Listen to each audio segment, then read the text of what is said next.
esteemed participants. So take your seats, take the front rows, and the panelists.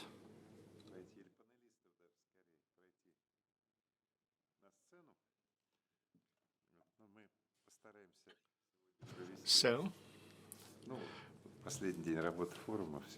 the very last day of the work of the forum, tired physically, and there's a lot of information.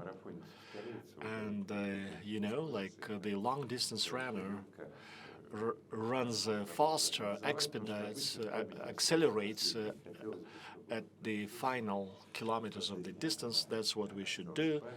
And this forum is quite interesting, and Mr. Shostakov set the pace of organizing the first panel discussion, setting the issues for discussion. And so there were nice speakers providing their expertise on the issues of the fishery industry. And today we are expecting a dialogue, and we would welcome your questions and comments. The order of the day, 2 hours of work. So the panelists will give their presentations for some 5-7 minutes. We need to leave some time for Q&A. The subject matter is small-scale fisheries, and it is within the framework of the International Year of the Artisanal Fishery and Aquaculture that was announced by the UN at the suggestion of the FAO. It is the only fishery organization that has a global mandate, and FAO is recognized as such, and we are trying to arrange the sustainable development of all our industries, both capture and culture, large scale and small scales. And artisanal fishery is very important for a great number of the countries, especially in the South America, in Africa, in Southeast Asia. And as the slogan of this year says, the size matters, and because quite an important role is played by the SMEs, and those of you that have been to the Southeast Asia are aware that prawns and tilapia are farmed in small tanks, and that small plots of land in Russia look huge. While we were defining the agenda, we have come to the conclusion that for Russia, the artisanal fishery is not a burning issue, but at the same time, the artisanal fishery and the small-scale fishery. By the way, there is no difference between the two, between the artisanal and small size. If it is artisanal, it doesn't mean that it is obsolete. It just depends on what the historical conditions are, because for Russia, the artisanal fishery is important for the indigenous people of the north, and we will talk about that. And at the same time, the Russian law does not have a definition of the artisanal fishery, and it's quite possible that it is necessary to refill the gap. And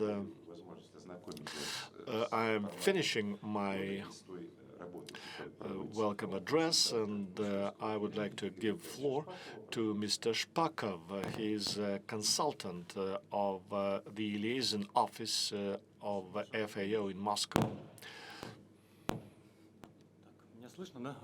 Thank you, Oleg. Good afternoon, dear friends, dear speakers, dear guests of the round table. My name is Igor Shpakov. I am a consultant of the FAO Liaison Office, and in Moscow. And for me, it's a great honor to be present at this event, because I see how representative the panel is. We have experts in the areas, the champions of the industry, and it's a pleasure for me to be present. And I think the information that we will receive today will cover the subject matter we are talking on today. And I intend to make a focus on the efforts undertaken by the FAO to promote and develop the fishery and aquaculture industry. On the whole, I think the artisanal small-scale fishery is important, and we will undertake efforts to highlight the challenges of this sector and achievements as well. So, I would like to start with saying that there is no such clear-cut definition of artisanal or small-scale fishery. But on the whole, we can it covers the small hatcher farms with small catcher and culture, and this area is the work that is done by the local communities with the traditions and the cultural peculiarities. Those communities that are involved in the artisanal fishery are self-reliant, and they provide the products not only for their families but for the members of the local communities. A few words on the history and the different phases of how the idea was brought up and included into the agenda. In 2014, FAO has defined the principle and recommendations regarding the sustainable small-stage fishery.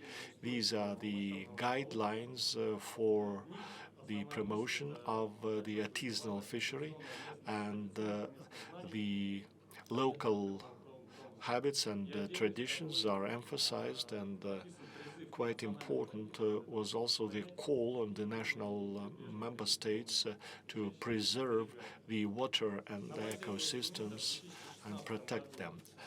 So this particular document was used as an underpinning in 2016 by a group of the countries from Latin America to announce an international year of the artisanal fishery and aquaculture.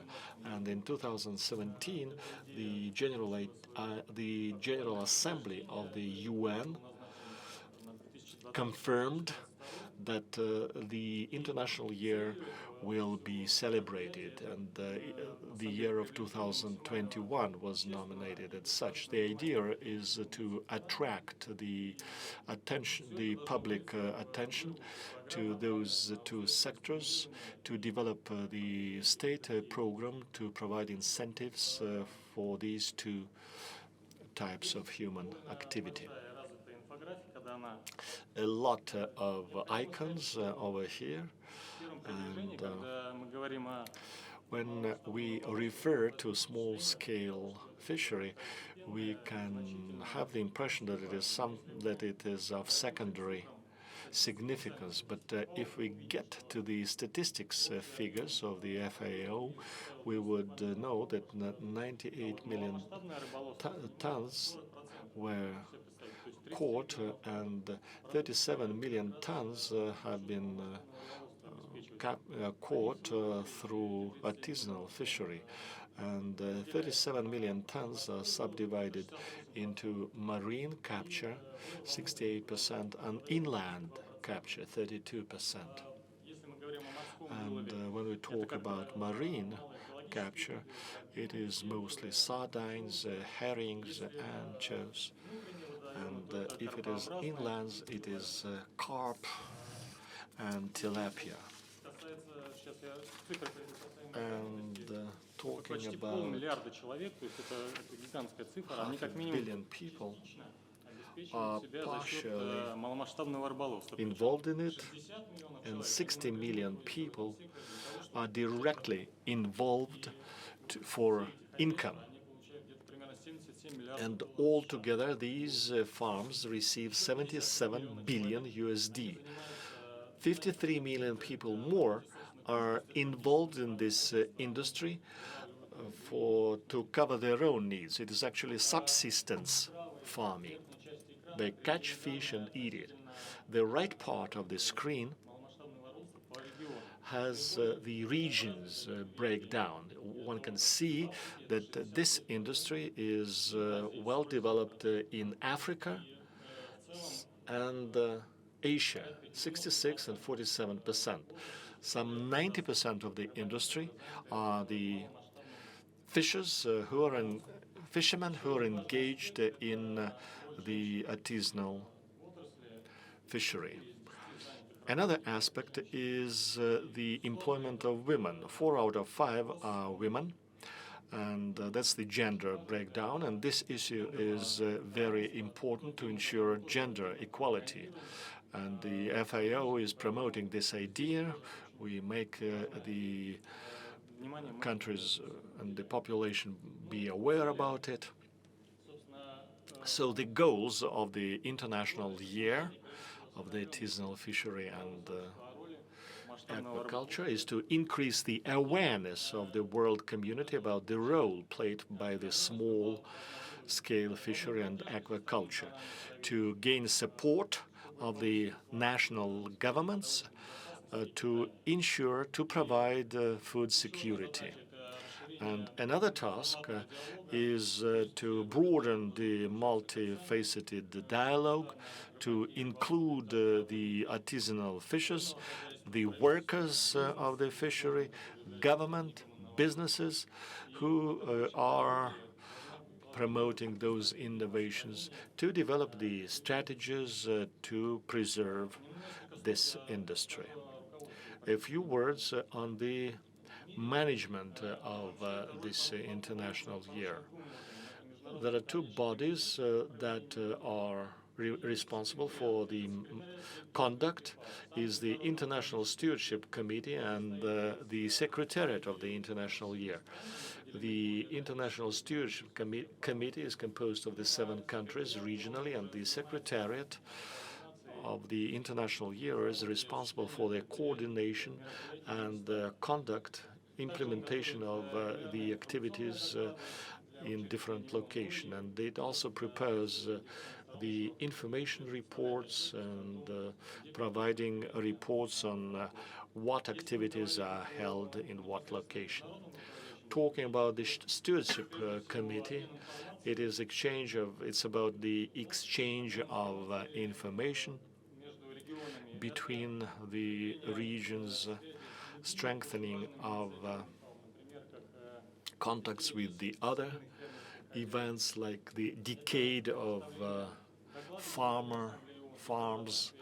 It is a feedback with the General Assembly of the UN, and there will be a special document prepared to include the principles that would be formulated as a result of the activities, and also an action plan for the future, how to develop this particular segment.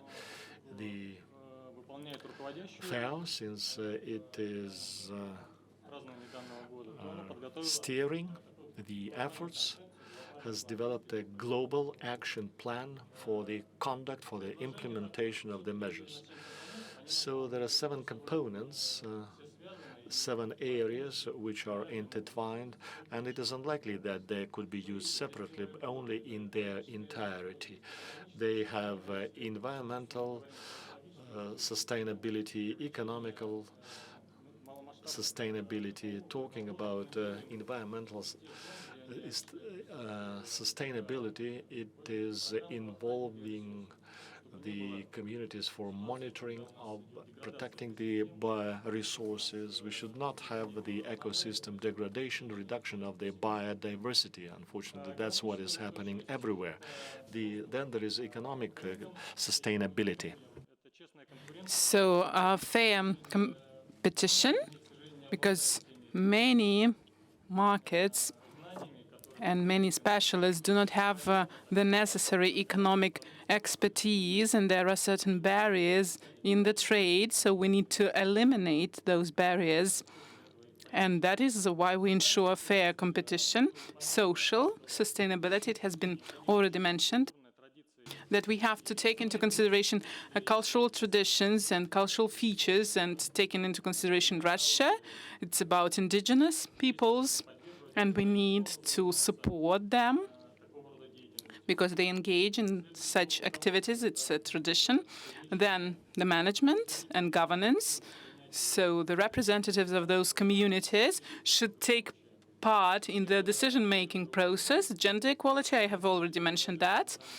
Especially, it deals with women who work in processing industries, face the problems related to the access to the manufacturing facilities, the hatcheries, also food safety and security. It is the guidelines of FAO that include them into specific sections. We all know that omega-3 and other nutrients have very good impact on children's health and also human body.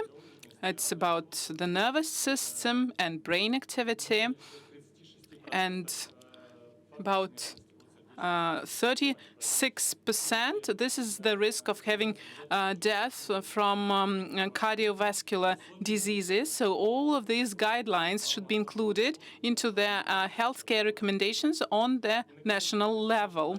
And also tenacity in terms of the external factors. We see the full-scale degradation across the globe. We see climate changes, man-made effect.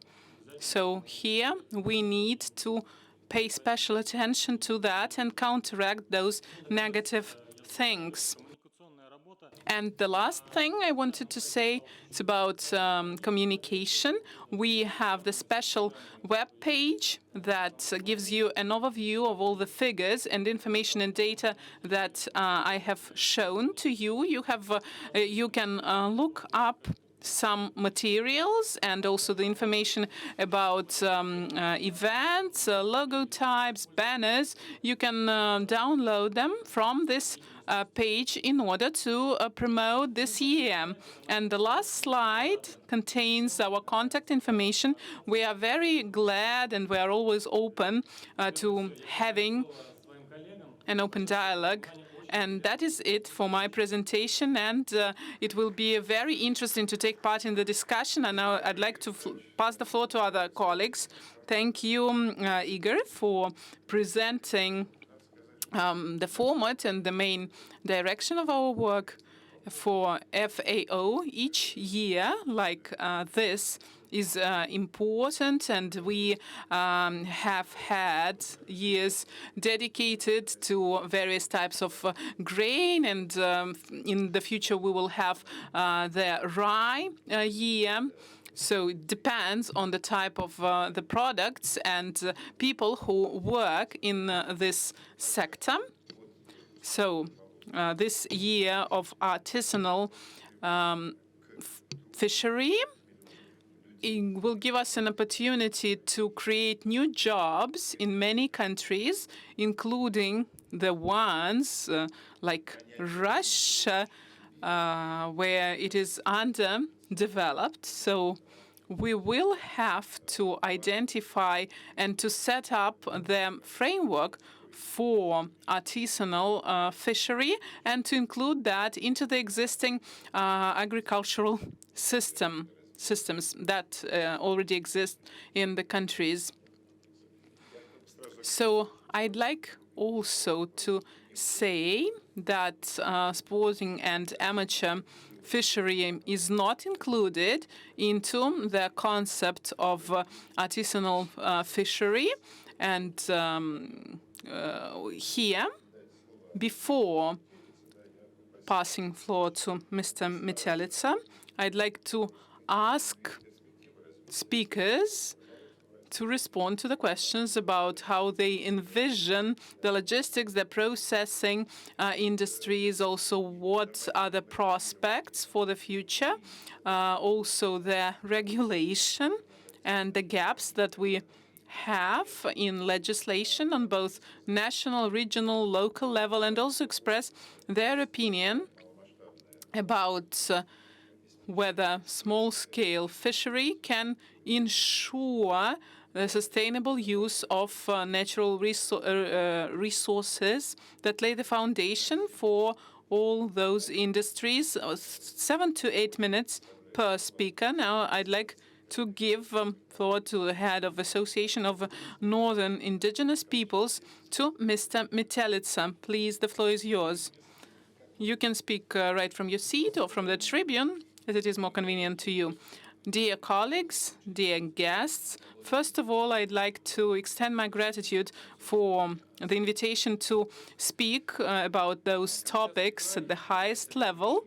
And Kamchatka region is the leading region in Russia in terms of capture of water, aquatic resources, bioresources. And as for small-scale fisheries, we have large volume, about 7,000 tons of capture, and primarily we here deal with salmon. And also we have unquoted marine resources, but their capture is very strictly regulated, so we face some small problems there. So what is artisanal fishery? How do we understand that? And probably this perception is not always correct, and it may seem like poaching.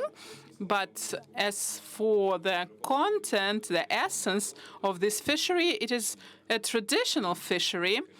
And the goal is to provide indigenous peoples with food. And in our region, we face a number of problems, taking into consideration that Kamchatka region is the most successful, the leading one.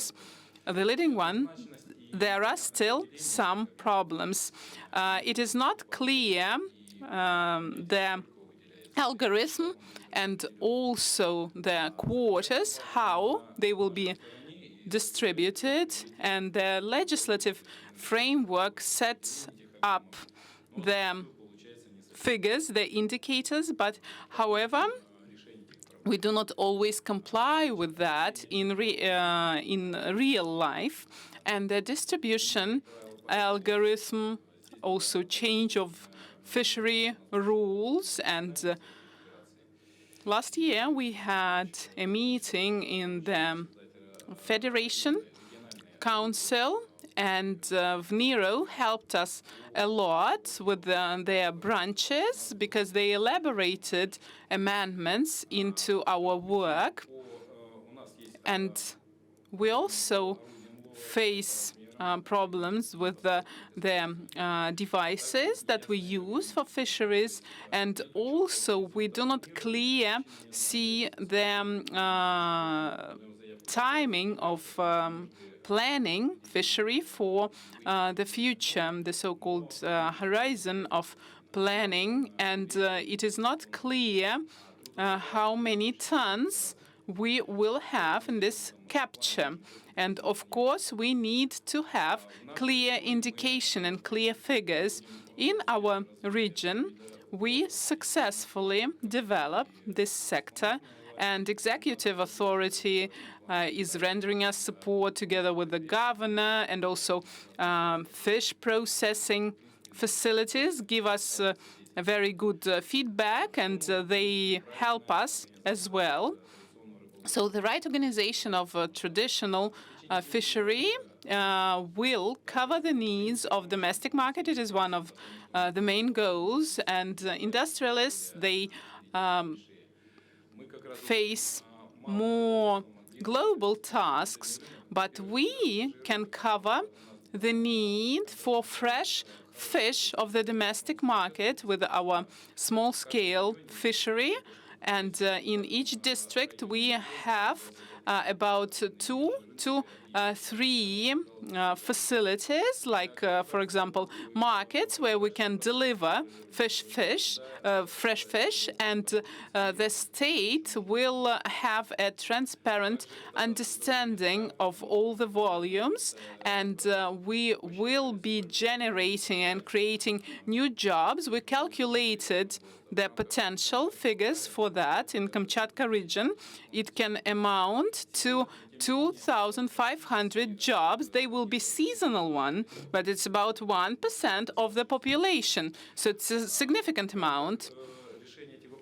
In the framework of looking for those solutions, we suggest we should establish a kind of a fishery council and to distribute quite transparently all the resources. It would be good also to have a reserve for the operational regulation, distribution, and allocation of specific resources, because sometimes we face some unstable situations.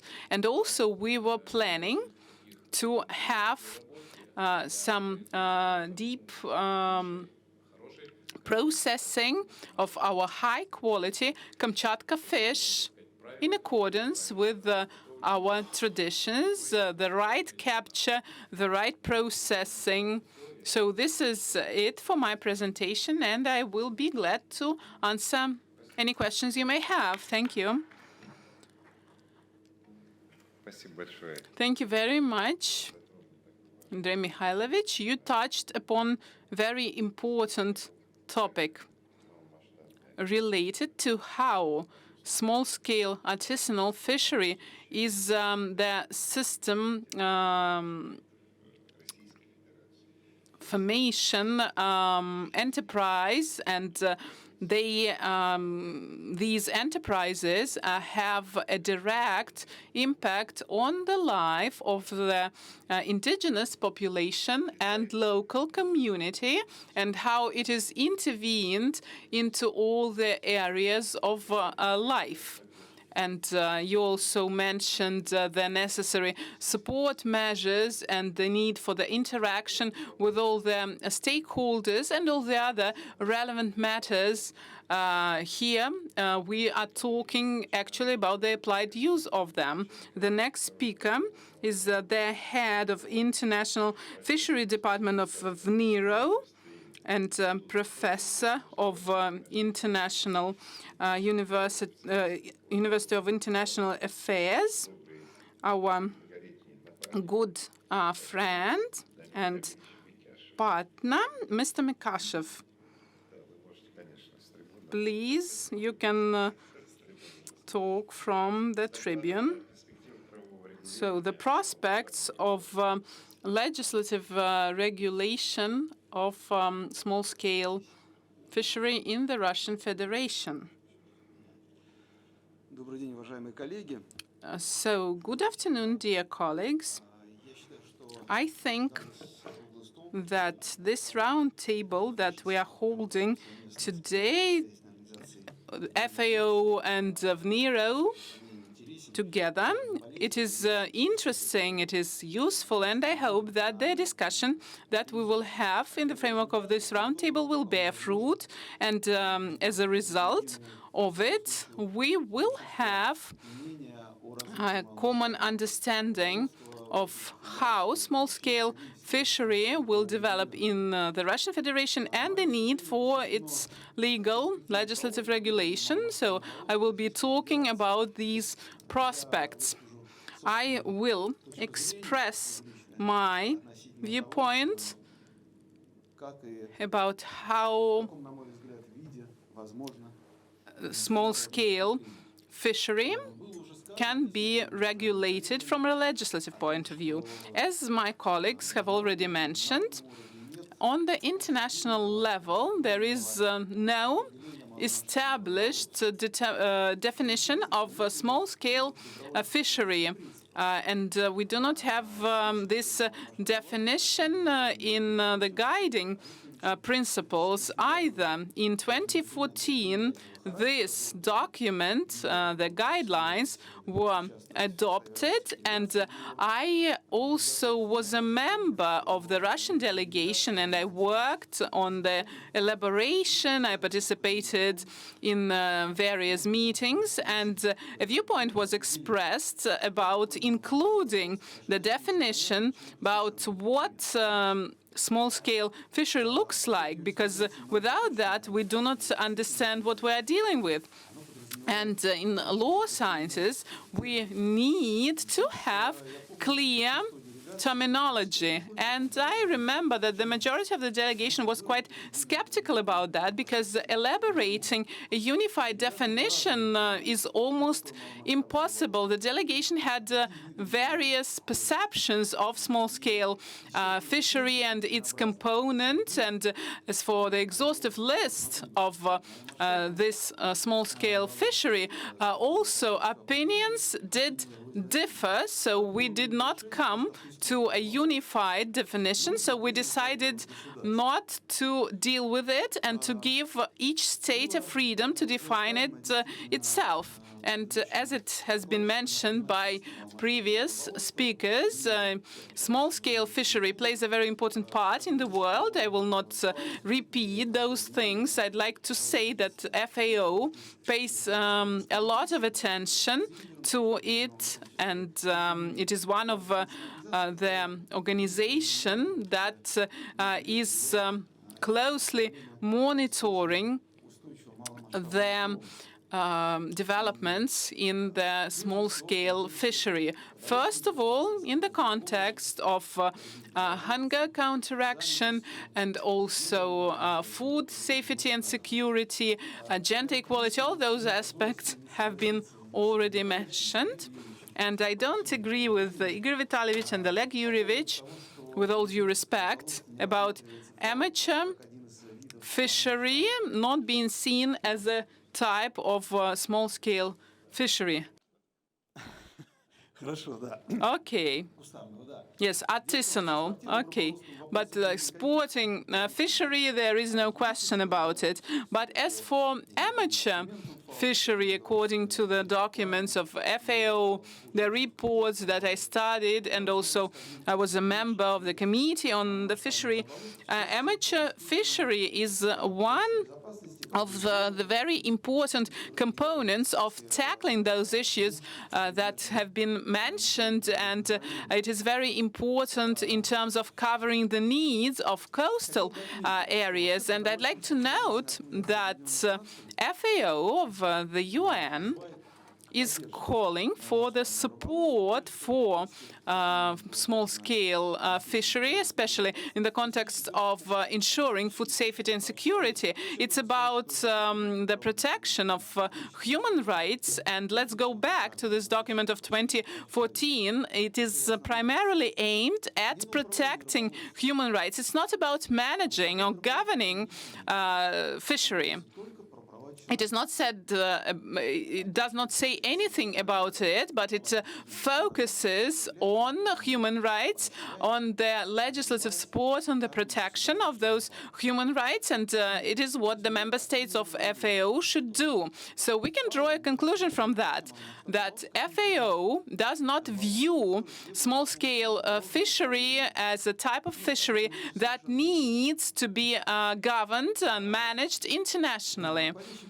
So the guiding principles, it's about social development, sustainability, climate change, gender equality, but not management, governance of fisheries. So FAO is calling for the states to do everything they can to implement the guidelines into their legislation, and some states have already done that, and some acts have been already enacted, and primarily it takes place in Africa. Of course, FAO is rendering its intellectual and financial support to African countries. In Cabo Verde, they had the ruling enacted in 2021, what has been reflected in those guiding principles, and in some other countries it has been done as well. Over there, we can really see the inclusion of those provisions of the guidelines, and it means sense. Why? It means sense for the countries of Western Africa and the Central Africa, and why small-scale fishery plays an important role. That's the main type of activity for livelihood of the citizens of the coastal area. And it is, by the way, it is artisanal fishery, not only in the sea, but inland as well. And it is that type of activity that's important for them. I studied the artisanal fishery in the river of Mekong. And we didn't have that much information, but it turned out that the artisanal fishery in the river of Mekong is a key sector of provision of food, and it is also the main type of activity that allows them to earn money. Talking about the role of FAO, FAO issued another document, and it is the law making in for the artisanal fishery, and it is the guidelines on what should be taken into account when developing the legislation. By the way, do you have the presentation? Oh, yes, I do have it, but, well, I forgot about it. Okay, anyway, here it is. Back to what I meant to talk about. It's about the prospects of regulation of the sector in Russia. In Russia, the terms of small-size fishery, both as term size and artisanal, are not registered. However, there are some initiatives to make amendments into the Russian law, and I would like to touch upon some of the initiatives. In April 2022, the Association of Fishers and Processors of Chukotka written a letter to the deputy chair of the government of Russia referring to the amendments and additions into the Russian legislature. It is available on the internet, and in their opinion, in the opinion of the association, the fishery segment, the micro and mini farms are in such a condition that they have to compete with the large companies for the access to the bioresources. And it's not possible because the small enterprises sell their catch in Russia, and the large companies can export it. Such an approach is detrimental to the villages of the coastal area, and it affects their catch. The authors of this letter indicate that this country and the Far East of this country need the support of the farmers that live in the remote areas. And they are on their own. They do not use the vessels or small-sized vessels, and at the same time they have to compete at the auctions for the quotas, for the catch. for the species that they have been traditionally caught, and they cannot, by definition, compete with the small companies. And in their opinion, there are no equitable conditions, and they either have to start poaching or they should flee from the areas where the large farmers operate. And so the Chukotka indicate that the association of Primorsk, Magadan, and Kamchatka, these are the other geographical areas in the far east of Russia, they are in agreement with their opinion. So what the proposals are indicated in this letter. They suggest that the federal law should include the definition of the artisanal small-size fishery. And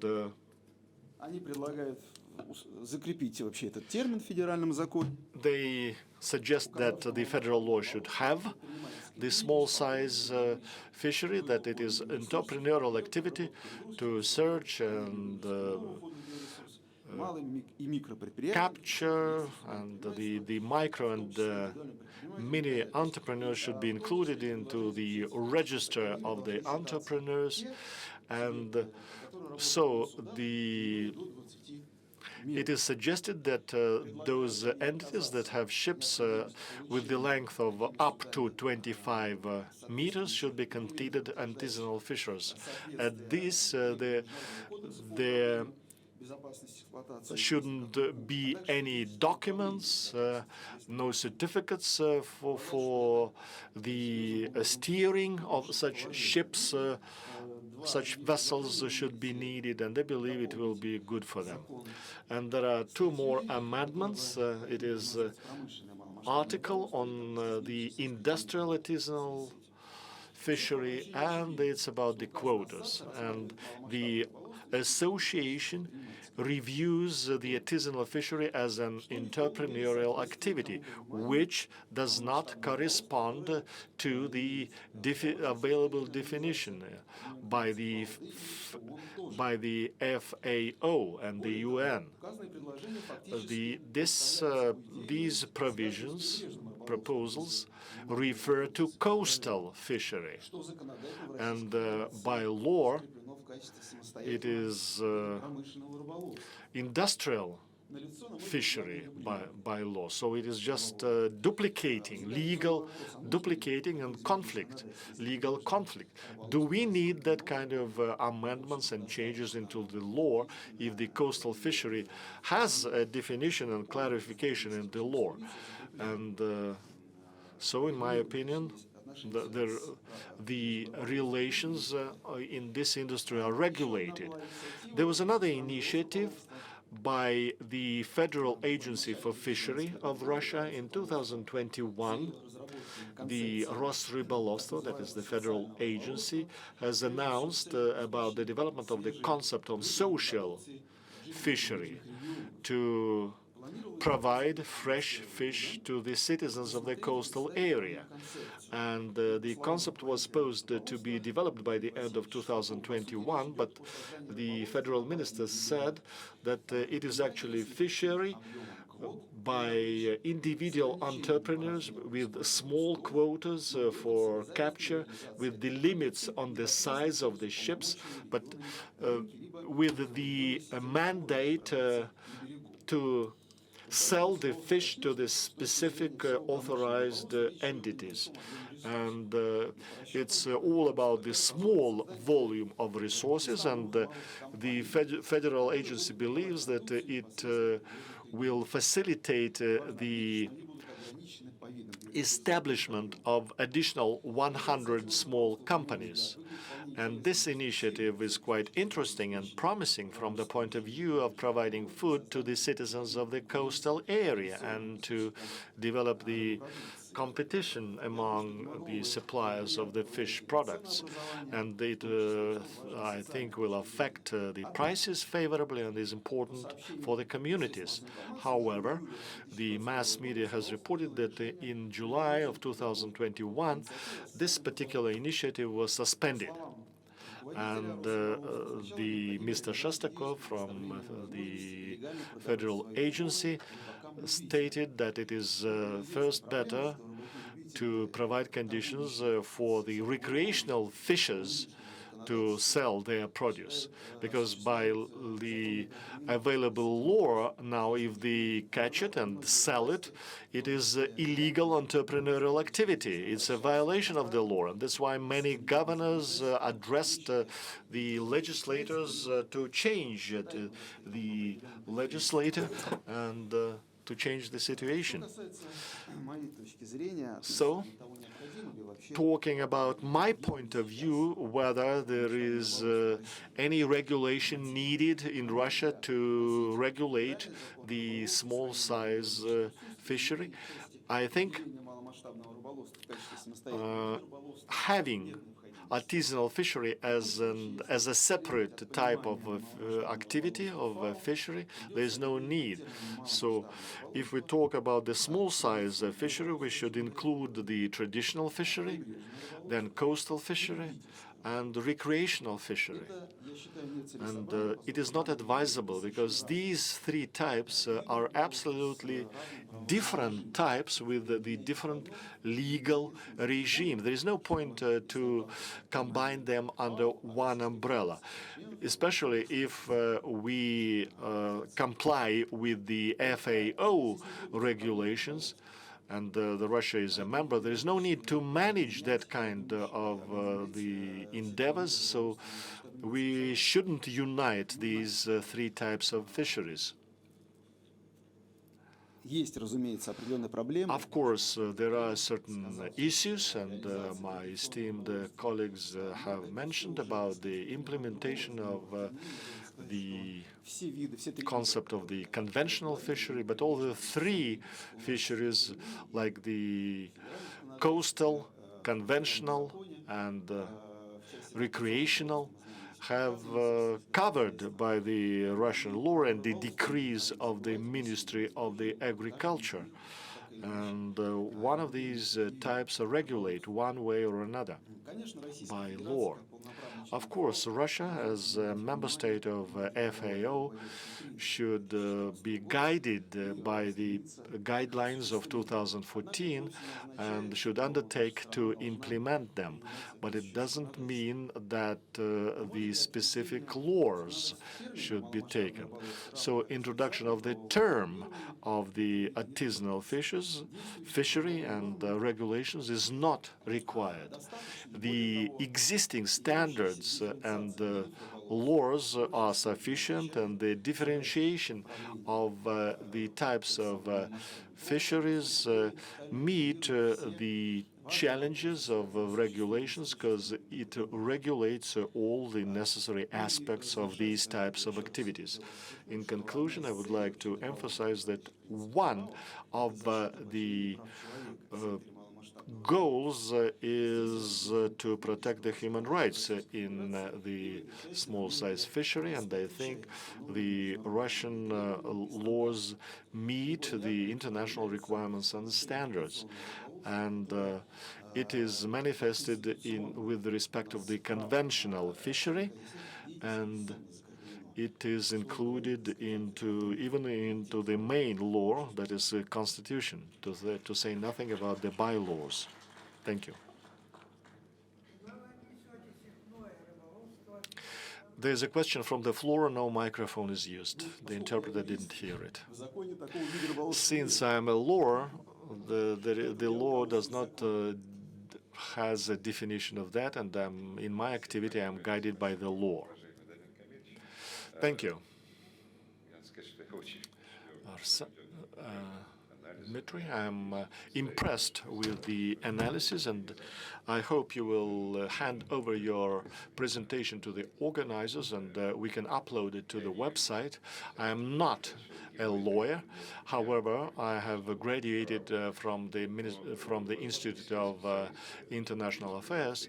However, but I don't think that all the legal minds would agree to your position with respect to the specifications of the voluntary guidelines for human rights. And of course, it refers to the rights of owning and access to the resources, both land and forest and sea. But it is an economic definition to provide an equitable right of the population to the resources. And small, mid, and large businesses should have an equal access. There are 194 member states in FAO and member organization. It is the EU, European Union, and the position is as a result of the consensus work. And of course, the positions are averaged, and some countries have their own legislature, and they intend to make a breakthrough for the development of their laws. And some countries who have well-developed laws, and their standards have been already included into the legislature and exceeded. Those standards are even better, more efficient. Russia is a state of the well-developed legislative system, and we have quite a good practice of in law enforcement. But you have identified the gaps, and you at the same time have stated that the legislature does not need drastic changes. And it's good that this point of view, the point of view of an expert in this area, does exist. Maybe not all the practitioners would tend to agree with you, but the final goal of our discussion is to set up favorable conditions for the development of the industry and sub-industry, both the small size and artisanal and large fishery. And quite possible that the problem lies not only in the legal area, but with to make the public aware of the issues in the fishery, and the consumers should be aware about it as well. Thank you, Dmitry. Dear colleagues, now let me have the talks of the right side or left side as you see it.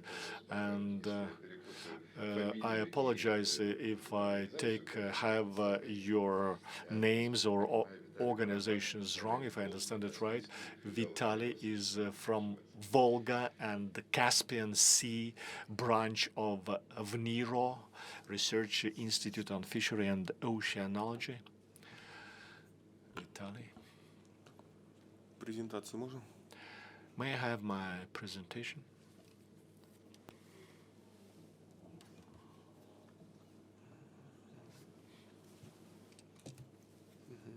Добрый день, уважаемые коллеги, гости. Good afternoon, dear colleagues, dear guests.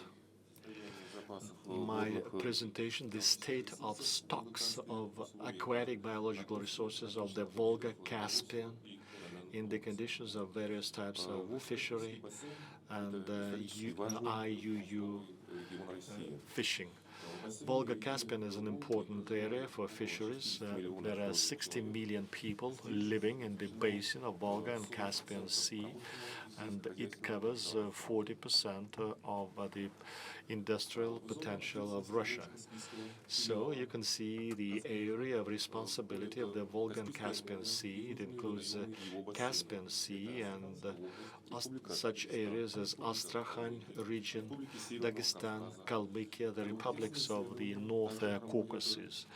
And the VNIRO Research Institute 100 лет назад do their studies over there. Some 100 years ago, the превосходящий морской Volga в 10 раз была harvesting was 10 times higher than anywhere else, and 300,000 tons of bioresources were caught. And различных причин к for настоящему whatever времени reasons, уловы осетров сейчас они у нас под запретом. harvest of the Осетров сократились в 300 раз, sturgeon is forbidden, чем в 100 раз, and например, леща by более чем в the 10 раз. roach has also decreased more than 10 times. As a result of the construction of the water dams, the resources diminished, depleted, and the special regime of the operation of the hydro facilities affected the natural processes of reproduction of the resources. It affects the temperature regimes, low waters, and the affection of the breeding and spawning areas, and it affects the stocks of the high-value resources. The most affected from the water regimes and reservoirs is roach. In 2021, in the Volga River, in Astrakhan region, 43,000 reserves were captured, about 5,000 in the Kama and Volgograd, about 6,000 in Cheboksar, about 1,000 in Kama, about 600,000 tons of reserves, and overall their capture amounted to 56,000, and for Astrakhan region we have 8% of this figure for the overall Volga region, and the basis of Astrakhan capture is the semi-flow and river capture. And here we deal with various types of water bodies, and we see fluctuations that are reflected on the slide, and we see different types of bream, different species like bream and catfish, herring, and also about the recommended capture is about 32,000, and as for marine fish, it amounted to 35,000, and the ordinary type of spread is the basis of capture. Also, the underdeveloped items have been included into the strategy, and the bioresources in Povolzhia, in some of the regions, can be compared with the overall load for fisheries. And as for amateur fishery, Volga-Apkoninsk region is quite an attractive one. Also, there is fishery tourism that is developing quite actively, and according to the results of the research work that is being done in Astrakhan region, we have about 2.5 million fishermen who are amateurs that capture about 10,000 resources, and this is the volume that we have in recreational fishing. And the significant part of capture in recreational fishing, we see some valuable species like roach, pike, and other species, and we have in some types industrial volumes of capture, and they can be compared with the recreational one. We understand that it has a secondary significance, but still recreational fishing can play a more important economic and social part for the Volga region. And it is an important part of recreational potential. And recreational fishing for Astrakhan region and its importance is represented on the slide. Unfortunately, a significant these reserves are affected by illegal, unreported, and unregulated fishing, and it is especially widely seen at some peak periods, and we see that as for the most valuable species of these water resources, roach, pike, and pike perch, with the developments of those reserves of roach and wild carp 4.5 times higher, for pike 2.5 times higher. As for oversight, control, and monitoring of capture in recreational and sporting fishing in water bodies of Astrakhan region since April 2022 up to 16th of May 2022, we have strengthened our anti-poaching activities, and we also seized some fishing devices. As a result of it, we saw the following. Our specialists have seen the growth of those volumes, and this was the trend that we saw there over the last decades. We've seen that the conditions and the volumes have become more stable, but as for the most valuable aquatic resources, they are being seized by a lot of fishermen, and it is of major concern for the population because many of the people living there are amateur fishermen. And as for the potential of internal water bodies, we need to preserve the good state and the good condition. We need to eliminate man-made effect and damage. We need to protect water resources and aquatic resources, and also to refurbish the existing hatcheries, and also to increase and expand melioration activities. The operation should be rational, and we need to make those territories more attractive from the recreational point of view. Could you please get back to the previous slide? Yes, this one. Once again. So, I had a question. As an amateur fisherman, I wouldn't like to put additional load there to damage that. But out of this chain of measures that you proposed, what do you see like the fastest one, just the first step to be taken that will bear fruit in the upcoming 2 to 3 years? I think that the main measure is to manage water resources, because water is life. Optimal water conditions, especially during their natural reproduction of fish, like 2 years of good water flooding can bring very good harvests, and it can be a high harvest years, 3 years. In 3 years, we can have stable catch both for industrial fishery and also the recreational one. This is the most important one. So you have to negotiate with the energy specialists, yes.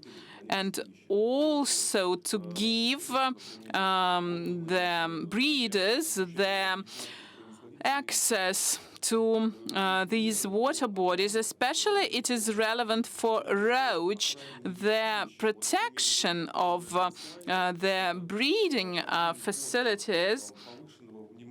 One year when we have paid special attention to that, and the control that was exercised from April to May, as I mentioned before, enabled us to see the increase in sturgeon and also in skate. So these are two main points: to regulate water regime and to ensure protection of aquatic resources. Thank you very much. If there are no questions, we can continue. Maybe the questions will arise later on. Dear colleagues, we have such an extensive geography. How should we proceed? I don't even know. From bottom to top, from top to the bottom. Let's get back to Kamchatka. So the head of NIRO, Alexander Varkentin. So your delegation has visited us. So from the perspective of your branch, please tell us about your work. Dear colleagues, my colleague from Kamchatka has briefly described the most important types of fishery, the traditional ones, about 230 fishery places, and the figures for the capture have been also given. And I would like to add to this picture and to describe a fishery complex with a focus on a very important sector, the coastal fishing with small and medium-sized ships. Just some figures. Over the last 10 years in Kamchatka region, the enterprises, about 1.2 million tons was the capture, and even the record high 1.6 million. It's about 40% for the Far East and for over the Far East, and 30% of the overall all Russian capture. 45 pollock and also Asian Pacific salmon and also Asian Pacific herring. The third place, I'd like to remind you that in 2021 in Kamchatka we set the second rank high, more than 230,000 tons. And according to the data from the Ministry of Agriculture, about 200 fishing organizations, 25 individual entrepreneurs, 125 representatives of communities of indigenous peoples of the North, Siberia, and the Far East. And we have about 800 organizations that are registered there. And the share of fishing complex of Kamchatka region in overall industrial production is quite high, amounts to more than 60%. On the territory of our region, we have 179 fish processing plants that can process about 600 tons per day, and Kamchatka ranks first in terms of the number of employees working there. As for the water bodies and the ships, we have about 400 ships of various types, and in all the fishing districts, coastal fishing plays a very important role, and it's quite illustrative on the slide. In the Petropavlovsk-Komandorsky district, the capture amounts to about 62%, according to the federal law on fishing. Coastal fishing is about capture of aquatic resources with the transportation and all the freezing activities. And in Petropavlovsk-Mordovsky region, it is mostly developed, well developed in comparison with other regions. And also, we have a large port in Petropavlovsk-Kamchatsky. It has all the necessary infrastructure, and there we have 25 fish processing plants. And in more detail, let's talk about coastal fishing. And here we have small ships. As for the fish processing plants and delivering fish to the markets and the employment facilities that we have there, because of small size, these ships work primarily next to the coast, and they mainly operate with their traditional methods, especially for small ships. They function in groups. This is for in order to ensure security. We have various types of those ships. RC type, RC 300, is the most widespread one. I'd like to note that the first and the second types of ships are quite old, and they were built back in the 1970s, and we analyzed the fleet. The average age of the ships is about 30 years. In the table on the slide, you can see that for these ships we have quite large volumes, 69,000 tons, and up to 33 tons. It's for the small ones. Over the last 5 years, the number of ships has not changed significantly, and it is due to the fact that over the last several years there was an upgrade of ships. So instead of RC 300, the new ships were built, RC 600. They were built in China.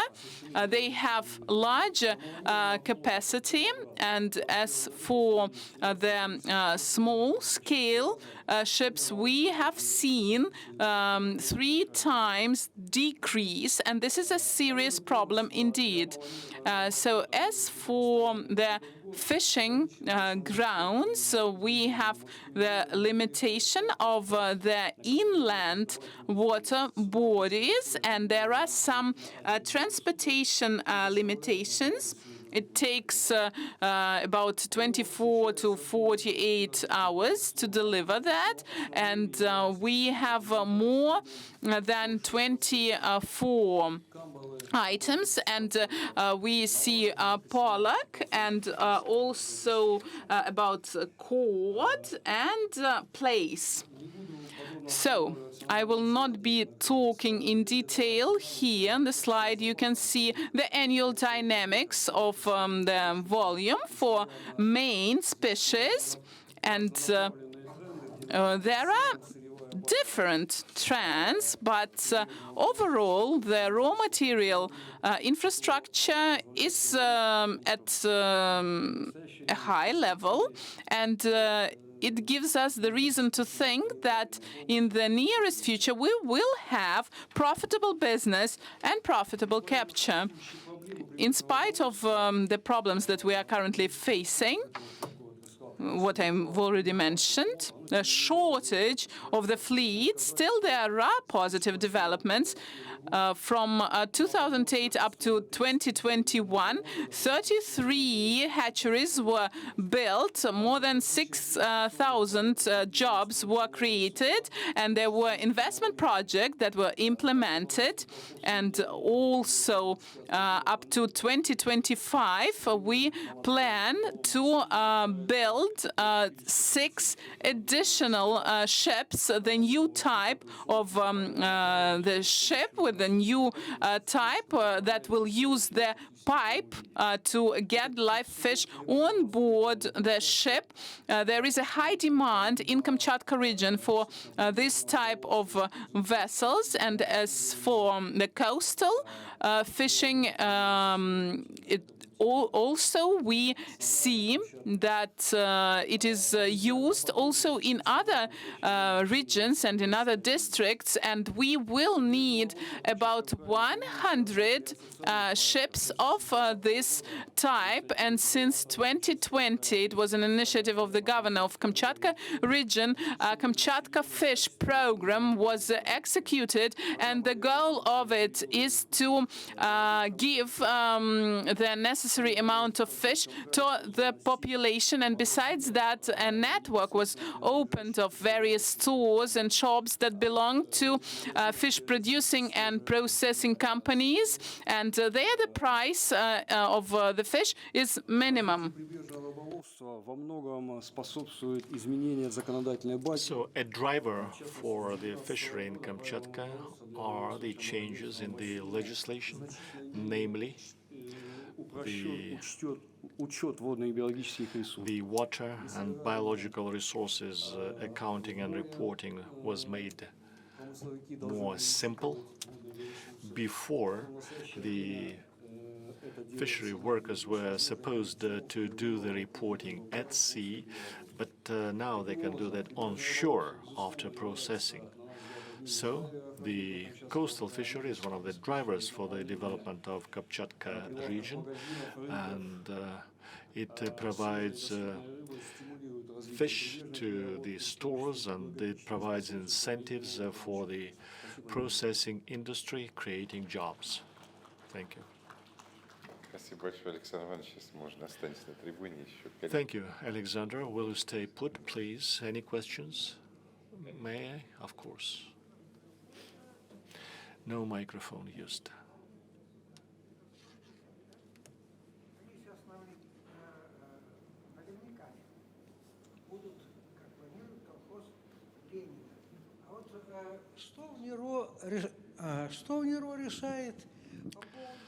So, do you think the 150 optimum or not? You said that they are at sea for 1 or 2 days and then they go back and forth, back and forth. Don't you think bigger vessels are needed that would be more optimum? That will be optimal? How do you see it in Vniro? The specificity of the Kamchatka is like that. Why do they need small ships? Take the western coast of Kamchatka, and the facilities are in the estuaries of the rivers, and only small ships would be able to get an access to the estuaries. And that's why most of the facilities are making an emphasis on the mid-tonnage, and many vessels are fitted with RAS tanks. So we did not make a calculation how many vessels or what type are needed, but there will be an article published by the specialists from Kamchatka, and they analyze the fishing fleet and the requirements. And they think they need 100 small-size vessels. I am from Kamchatka myself, and that's why I'm interested in that type of questions. And another question. I was just wondering for quite a long time, and it refers to it's an economy. I think VNIRO Institute has more information than me.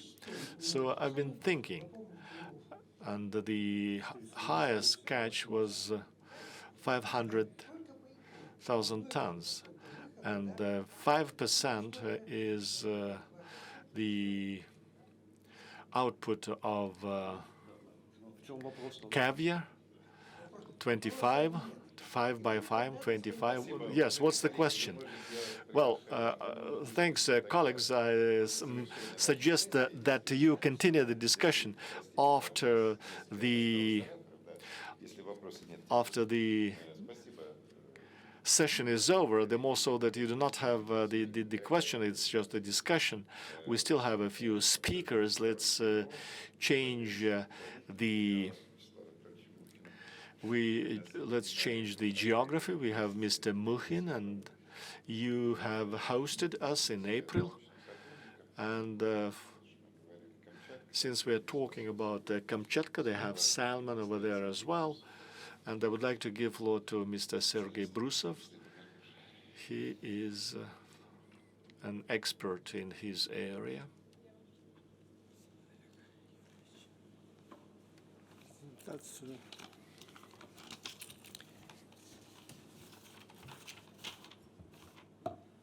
Добрый день, уважаемые коллеги. Good afternoon, dear colleagues. I'm Sergei Brusov. I'm a scholar in the polar branch of the research institute from Murmansk. You can say why back hump salmon, because Europe is mostly associated with Atlantic salmon, but we do have humpback salmon as well. And the issues for acclimatization of the Pacific salmon started mid last year, and we tried to start it with Siberian salmon, and that's why humpback salmon was chosen as a species to have it acclimatized in the north, and the experience was more successful, and it got naturalized. The work could be subdivided into two stages. The first stage was not a success because the humpback salmon did not get acclimatized because it was taken all the way from the south of Sakhalin, and the spawning period was late, and the temperature was not sufficient enough, and then the fry was dying, and there was a lot of fluctuation and the fishing was only supported by taking caviar from the Far East and Sakhalin. Then, when they got understanding of what happened, they started taking humpback salmon from Magadan, and the first introduction of 1985 was a success. And this particular line gave a start to the development of the population in the European part of Russia. There were 4 haulages from Magadan, and in 1989 we received a natural advent of the salmon, humpback salmon, in the natural conditions. So this type of salmon species proliferated well and in different rivers, and you can see the geography up to Taimyr. At the first stage of introduction, when the roe was taken from Sakhalin, they had humpback salmon in the rivers of Europe, in Scotland, in northern Norway, in Iceland, and now it even spread further out, and one can see it in France, Denmark, and the UK, and some make it even to the eastern coast of Canada. However, there is quite a lot of it, and the bulk of it is in the north, in Norway and Finland, the river of Tana. And in the odd years, there is an outburst of population. Tens of thousands of this humpback salmon enter the rivers. And then they turn back to the White Sea in June and July, and all the way to September. The peak of migration is in the first part of July, and the bulk of the fish get to the sea, to the spawning areas within a month. The new habitat has the spawning majority in odd years and not in even years, and the population of odd years genetically is different from the even. There is no crossbreeding in nature, and we have a lot of population entering the inland rivers on odd years, and but not that much in even years. We can see it in the table that the major catch is in the basin of the White Sea. As far as Barents Sea is concerned, the fishing is prohibited in the coastal area. As far as rivers is concerned, it is only for recreational fishery, and there was nothing caught in 2020 in the Barents Sea rivers recreationally, because the bulk of it goes to the rivers of the White Sea. The total catch has been fluctuation since introduction of 1985, between 3 tons of 1987, when the first Magadan line was caught, up to the record of 715 tons. It's a record for our region. It is clear that our colleagues from the Far East would be smiling because or jeering because they have thousands of tons, but 715 was quite big for us. So the humpback salmon was being harvested in the White Sea traditionally from the 60s, not much, of course. Up to the noughties of 21st century, the catch exceeded 100 tons only 4 times, 73, 75, 77, and 97. And starting from 2015, we can see a continuous growth of catch in odd years, and the record was set last year, 600 tons. But most part of the catch was received at the river of Varzuga, and the catch could have been even the catching could have been even higher if there hadn't been any fishing at sea, because all the fishers lost their licenses. Licenses exceeded, and when they were reissued, the licenses, all the humpback salmon got to the rivers already.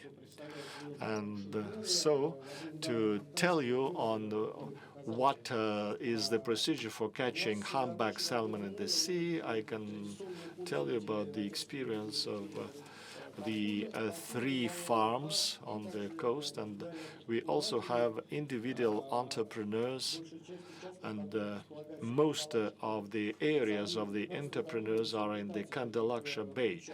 And in 2015, we have 15 areas like that. Altogether, there were 77 tons, and 5 tons per an area. And an area, the plot is just a team of 5, and the nets that is used, and that is indeed traditional, conventional fishing in the White Sea. Да, минута, спасибо. You have 1 minute to go. Okay. Понятно, вот на примере реки Варзуга мы So понимаем, что we understand, as it is at Varzaga, the most efficient one is setting barriers, but all the rivers have been вот, и сейчас для over there for the recreational fishing, and one can not set up the nets, and what they're doing over there is increasing the number of the fishing grounds at sea, and there were a lot of new grounds allocated, and the number of the fishing grounds is 60, and there are even more application for the fishing areas. So if we review the catch of the humpback salmon, it falls into the definition of small size fishing, taking into consideration of the number of the fishes and the involvement of the local population, and though the fishing is done quite well as an industrial, as a commercial fishing, covered by the Article of 21.1 of the federal law on fishing.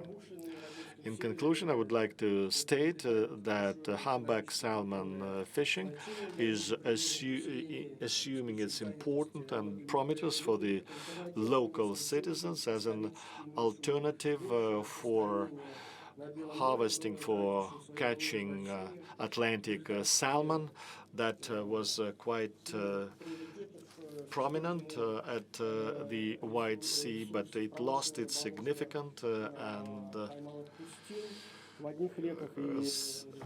the recreational fishing is also a part of it, but the population of the Atlantic salmon is much less. We have 20 minutes to go and 2 speakers. Давайте, Михаил Константинович, тогда сейчас прервем череду докладов филиалов. Okay, we can give a floor to you right now.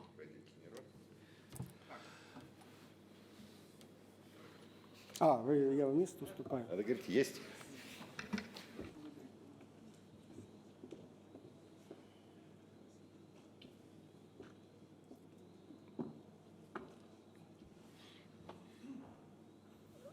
Так, слышно? Can you hear me? So, I will be talking not as a lawyer, neither as a biologist, but as a person who has a lot of experience of lawmaking in the State Duma and in the Ministry of Agriculture related to fishery. And I'm just, I am surprised what we are talking about. The humpback salmon in the north, it is 700 tons. It's just nothing. It is just 2 seines, two nets in the Far East. In Russia, do we have a small size, or what do you call it? It does exist, but it does not covered by law, by the applicable law. We have recreational sports and fishery for the indigenous communities, and we should have it as it is, covered by the law and in the regime and according to the established practice. And those types of fisheries are not taxed by the rates. And if the people start selling it, either it is the indigenous people or the people from Azerbaijan, they violate law. We turn a blind eye to it, though this issue should be addressed legitimately. Do we have such a thing as a coastal fishery? No. It does not exist per se, because the many versions of the law on fishing resulted on this particular notion losing its essence. Because initially it was there were provisions for the right of the constituent entities to allocate quotas in the regions for the people that will be doing the fishing, that will be creating jobs, that will be living primarily in the Far East, because there was a problem of the exodus of the people from the Far East. Did we address it? Did we solve the problem? No, it was not solved. Then the quotas were given to God knows whom. And then a decision was taken for the quotas to be distributed at the federal level. And the coastal fishing, it's only in the open sea, not in the special economic zone. And then it was decided that it's no good either, and coastal fishing is everywhere. The only constraint is that you can have the produce and the catch cooled but not frozen, and so it is useless for selling, for bringing fish at the local stores. Well, in Kamchatka, salmon on the market in February, I bought it for the same price as in Moscow. It's a shame. And you are telling us about the jobs in the north.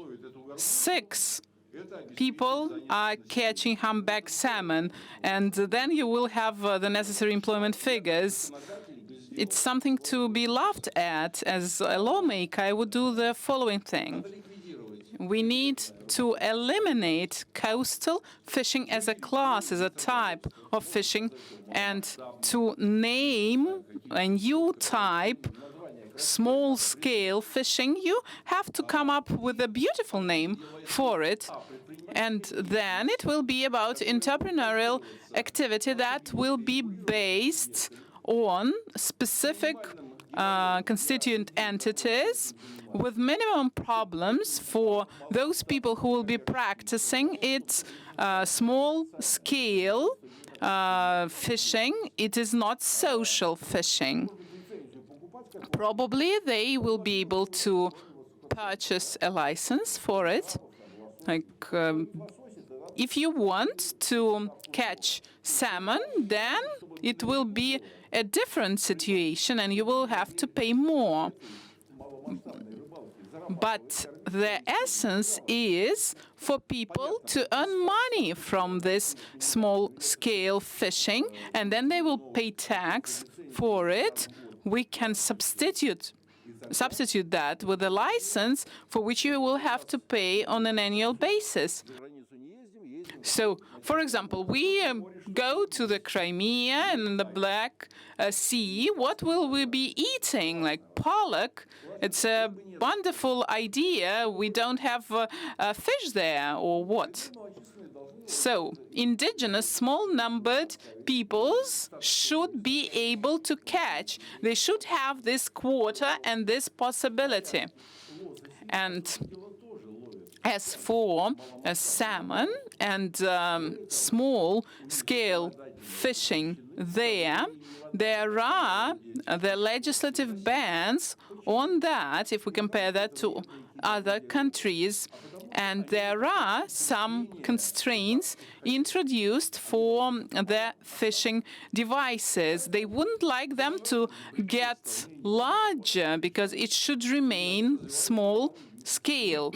But that is how they develop and they strengthen the positions of SMEs.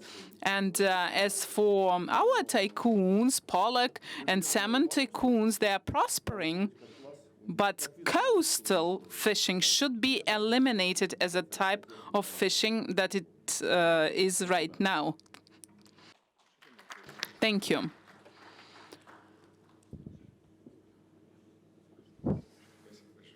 Thank you, Mikhail Konstantinovich. After Namir Kamilevich said that we do not need to introduce any amendments into the legislation, it is with difficulty that I say that we have a very well-developed legislation in Russia and regulatory framework, but there is always room for improvement. And talking about coastal fishery as a special category was quite doubtful. Little time is left. Just a small comment. Traditional fishery is paying taxes always. You are exempt from taxes. No, we pay this tax in full. I can show you the declaration. Something is being said without a microphone. Dear colleagues, let's have this discussion on the margins of the forum at the Public Council, probably a Council on Food Policy at the Federation Council. And Mr. Mitin, I will ask him to join this discussion. Alexander Nevredinov wanted to ask a question. Yes, I wanted to ask this question. I'm the head of a Eurasian Alliance. We have 90% of small-scale artisanal fishery, and I'm also an artisanal fisherman. And I eat fish, I catch it. And I have a question to FAO. What potential help can be rendered in terms of implementing best practices from abroad, probably digitalization or some other support that can be rendered to us? Well, there are a number of areas where we can help in those fishery organizations that are present in our region. Is the Regional Commission on Fishery and Aquaculture in the Caucasus and Central Asia. Some technical groups, the meetings of experts, European Consultation Commission on aquaculture for inland water bodies. This year we have had the sessions of both of those bodies, and materials are provided in Russian as well. And it was a regional European conference. And voluntary guidelines that have been mentioned before. We are elaborating some additional information there. And 2 weeks ago, we had the session dedicated to those matters. And experts are sharing their experience, and they are discussing the regulatory documents that we have. So proposals are actually quite welcome in order to initiate and put forward new ideas in order to develop that as well as their classical fisheries. And as for best practices, it is about digitalization. Everybody is talking about that, and FAO is doing its best to promote it. As for digitalization for remote areas, to do that in settlements, in fishing settlements, both for indigenous and small-numbered peoples and the interaction with the business that we are trying to build. And of course, sharing experience and resources is very important. Okay, we are ready to implement that in Astrakhan. Good afternoon. I'm from Sakha-Yakutia, Association of Fishermen of Yakutia. Our fishery is a 100% small-scale fishery, 5,000 tons per year. This is our amount for the quarter. And every year, the Northern Arctic fish is the most popular one. The demand is growing because the consumers know that the northern species of fish is more healthy, more popular. And we have about 300 tons per year. This is the average amount. And Arctic omul, this is the main species, and the amount is growing every year. And in Yakutia, it's about 3,000 tons. What is the question? How can we increase the overall amount of Arctic omul?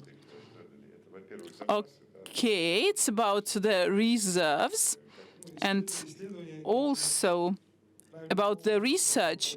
No research, no correct research has been carried out. We have been observing the situation for 7 years already, but the amount is growing.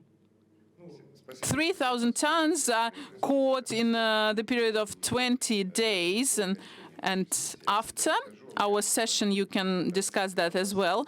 Algorithm is the following: the analysis of the dynamics, regulation, in order to have a sustainable growth. Something is being said, but without a microphone. I don't think it is he is to blame for that, and I think that Venero can help you with it. Good afternoon, dear colleagues. We do not have a representative of this representative. I'm Viktor Kozhnikov, and I'm responsible for these materials in Venero. And I'd like to say that the problem here is that for a long period of time, we have not properly studied the reserves, the aquatic reserves that we have. We have a model approach when we identify the model for the capture, and then we have the expertise. And as for research, we carry it out independently, depending on the regions and on specific areas. So today, we talked with the head of the branch about this question that you mentioned.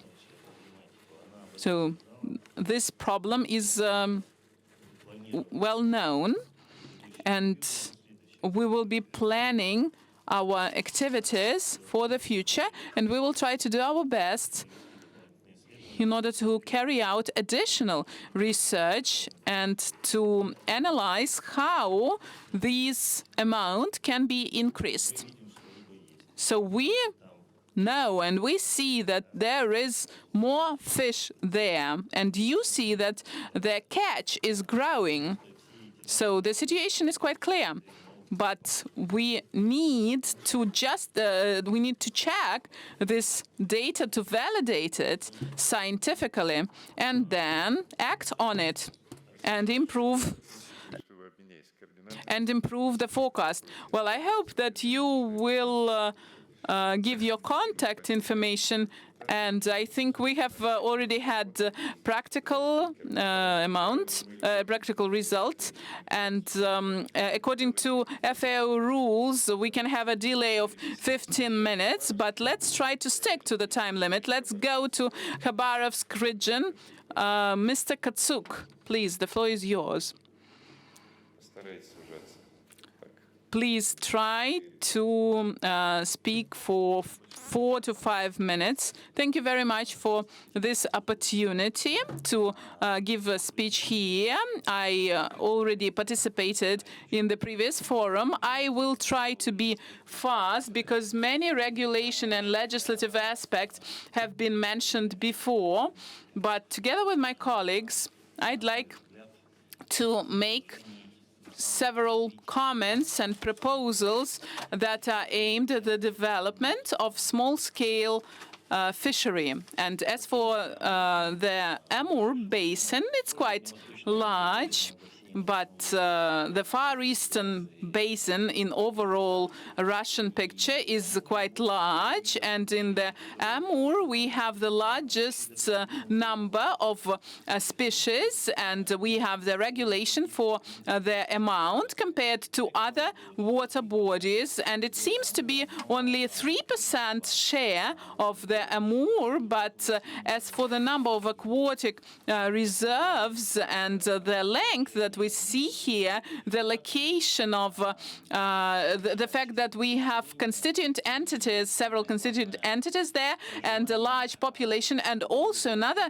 very important figure is that we have about 23,000 indigenous peoples living there, and of course it makes fishery a very important sector, what we call here a small-scale fishery. Out of 120 species for quotas and for permissible figures, we have 28 items, the largest number of species in the Russian Federation. Of course, it is not only about the location and it not being quite even, and the patterns are quite different in various water bodies. If we take the estuary and far ahead, so it's quite diverse.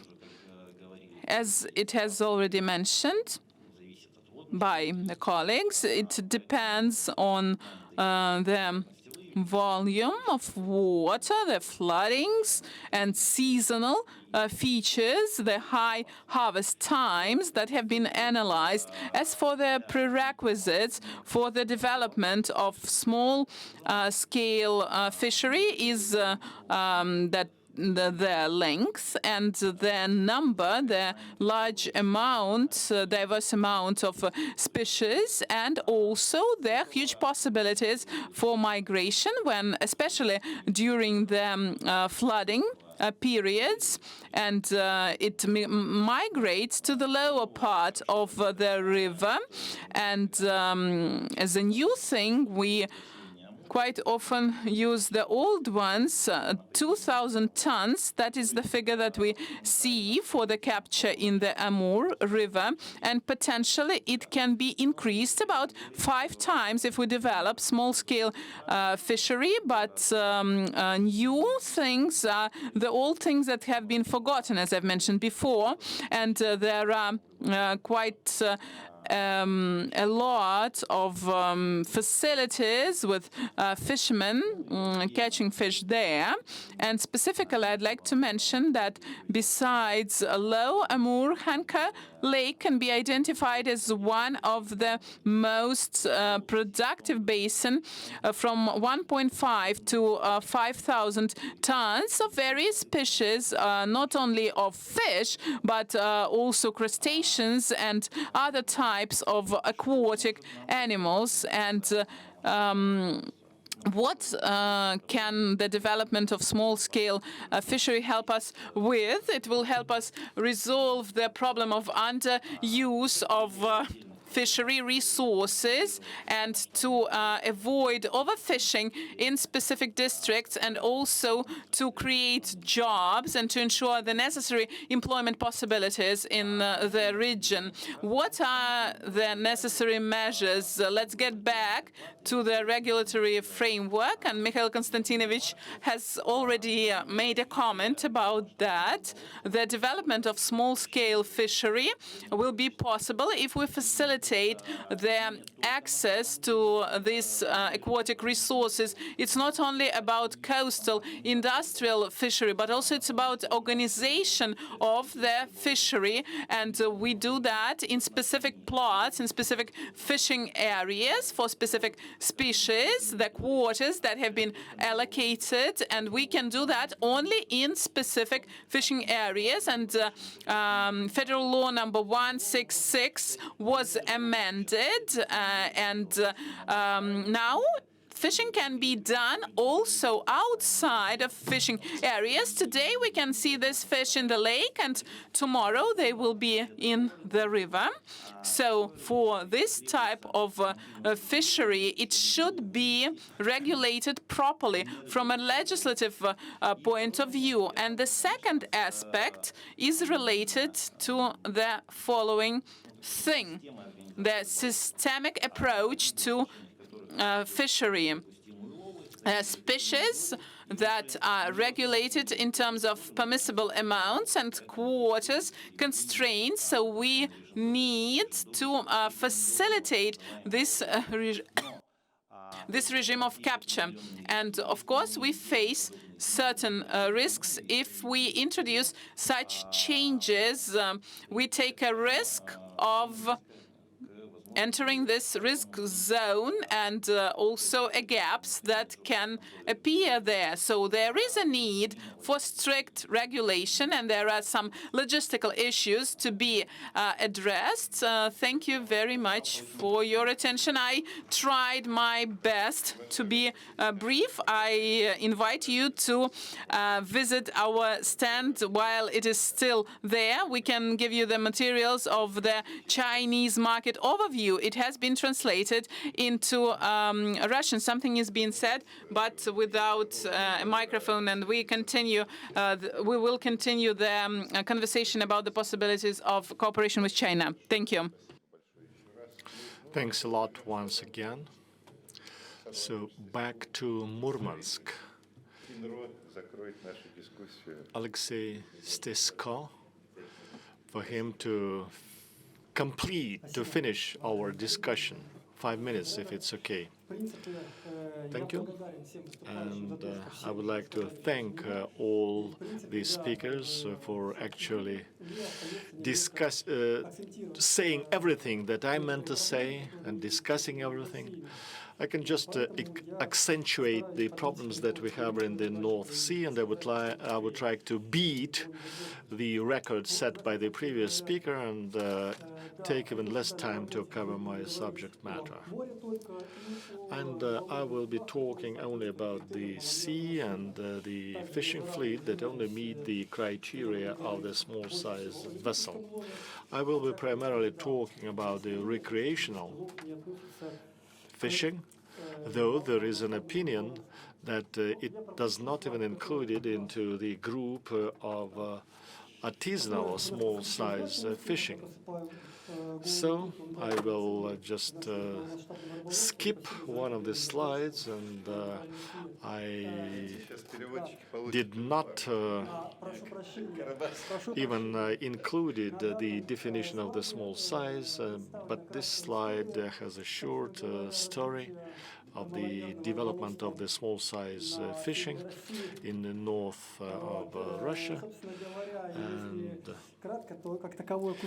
in short, the artisanal fishing did exist between the 20s of the 20th century. Then the fleet received its development. Large vessels were launched off into the far out deep blue, and the significance of the small size dropped. However, its significance is growing, but for the recreational fishing. I will talk about it later. These are the main laws and bylaws on regulation of the small size fleet. There was a reference made to them in the previous talks. It's about the security and the rules of fishing using small-sized fleet. То есть мы говорим с вами Getting о back to the types of fishing, нормативно-правовая база. we can define recreational fishing with covered by the law, and then commercial fishing and fishing to sustain the traditional ways of life, traditional livelihoods. And I think the fishing of the indigenous people is closer to the artisanal fishes, though sometimes it is not done by artisanal methods. So cod and sole, and it is primarily the recreational fishing, and there are services to provide for the recreational fishing in the Barents Sea in the area of Murmansk, and the recreational fishing of Kamchatka crab is also available. We believe that sooner or later it will be even more developed. A few words on such a species as urchins, and it is growing, and I will give you more details. It is the other species, mussels, and the small size feed is used as a transportation base, hauling either tourists or fishes. Here is an interesting table, and please pay attention to the cod, and not surprising, because the trawlers cannot be used for cod, but recreational fishers catch a lot. And everything that refers to the recreational fishing could be multiplied by 2. And sometimes the commercial fishing is done under the disguise of the recreational fishing, because the recreational fishers catch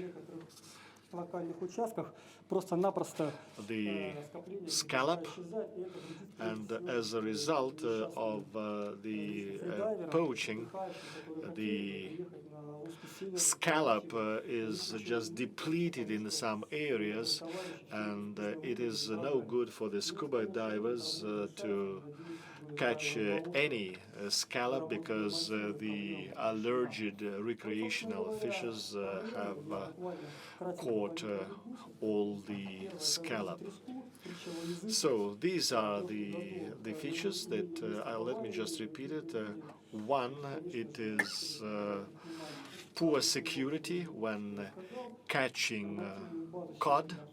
I have mentioned already that commercial fishing is conducted under the disguise of recreational fishing, and then there is an official statistics of the recreational fishing output, but the real figures should be doubled. And the infrastructure is not developed insufficiently. That's another trouble. So a few words on the trends and the prospects of the development. And high on the agenda is the necessity to discuss the bioresources, and there are some species that are not harvested, but we should bear in mind that the commercial fishing is done for profit. People are investing, they spend money, they do their commercial activity at their own risk, and of course not everyone is prepared to take loans, and if the scientists advise to harvest some species, but if it will be a commercial failure, then the scientists giving recommendations cannot be held liable or responsible. And recreational fishers. They can come and they can catch whatever they feel like for their own pleasure, and then the entrepreneurs might follow the trade and start catching the same fishes. So the recreational fishers should be the pioneers in harvesting certain species, and we can expect that they will be the first to start harvesting certain species that are available but not harvesting yet. I would like to apologize for being so fast to the interpreters. I think our discussion attained its goal, and the issues of the small size fishing, we talked less about the aquaculture, but those issues are important in the Russian Federation. I think we'll continue the dialogue, and I think next year at the Fishery Forum we will be able to talk about the progress achieved as a result of the implementation of the measures that were taken by the authorities, the academia, the operators, and the way the industry is developing and being regulated. It's interesting for, of course, the businesses in Russia and for the adjacent countries. Like if we take the river of Amur, and both the Russians and Chinese do that, of course, they should take care of the habitats altogether. I would like to request the speakers to submit their presentations, and they will be available at the website. And I would like to thank Mr. Gerashenko, who is the deputy head of VNIRO Institute, and he made all the presentations prepared. And of course, FAO have a lot of industries we take care of, and it is the plant and raising and husbandry, etc. But we take great care of the fishery as well. I would like to request you all colleagues to attend the stand of FAO. We have materials that have been translated into Russian. Digitization is very important, but hard copy is still a hard copy. I can see that we have a question from the floor. I can just cannot but give you an opportunity to ask you questions. In FAO, we have a principle of no one should be excluded. I would like to thank you and all your speakers of drawing attention to the problems of the small-size fleet. And I am from the Atlantic branch of VNIRO. Unfortunately, there was no presentation from the Baltic Sea and Kaliningrad, but I would like to state that fishing over there could be referred to as small size.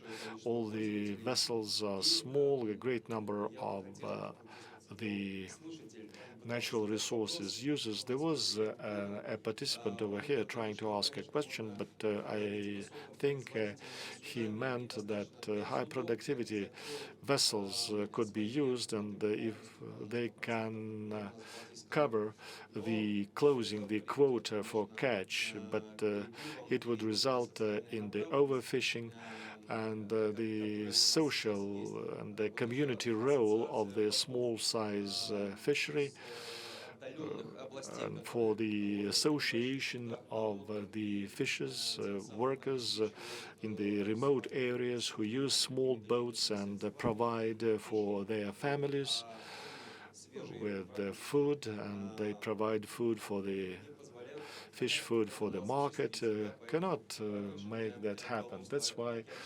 commercial oceanic fishery is one thing, but small-size fishery should be developing and should be community-oriented and in dialogue with the workers of the farms and fishes teams.